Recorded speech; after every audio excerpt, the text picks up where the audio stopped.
ಏನಾಯ್ತು? ಏನ್ ಮಾಡ್ಕೊಂಡಿಯೋ? ಚೆನ್ನಾಗಿದ್ನಲ್ಲ. ಅಯ್ಯೋ ಅಯ್ಯೋ, ನಿಮ್ಮ ಮಗನ ನನ್ ಮಗನಿಗೆ ಏನಾಗಿದೆ? ಅದು ಅವರ ತಮ್ಮನನ್ನು ಕಳೆದುಕೊಂಡಿದ್ದಾರೆ. ಡಾಕ್ಟರ್, ಇವನೇ ಕಿರಿ ಮಗ. ಹಾಗಾದ್ರೆ ಕಳೆದುಕೊಂಡಿದ್ದು ಅವನ ಕಿರಿ ಮಗ. ಕೆಳಗೆ ಅಂದ್ರೆ ಅಂದ್ರೆ ಅದು ಈ ಗೊನೆಯಲ್ಲಿ ಬಾಳ ಇಲ್ಲ. ಓ ಮೈ ಗಾಡ್,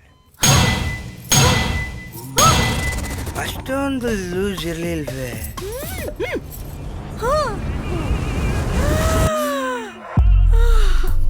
ಹೇಯ್, ದರಿದ್ರದವನೇ, ಮೊದ್ಲೇ ಹೇಳಿ ಸಾಯೋದಲ್ವೇನೋ?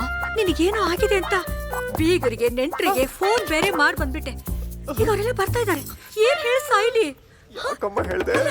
ಅದನ್ನ ಯಾರಾದ್ರೂ ನನ್ ಕರ್ಮ ಮರ್ತು ಬಿಟ್ರಾ? ರೀ, ಏನ್ ಹಾಗೆ ಸುಮ್ನೆ ನಿಂತಿದ್ದೀರಲ್ಲ, ಮಾತಾಡಿ.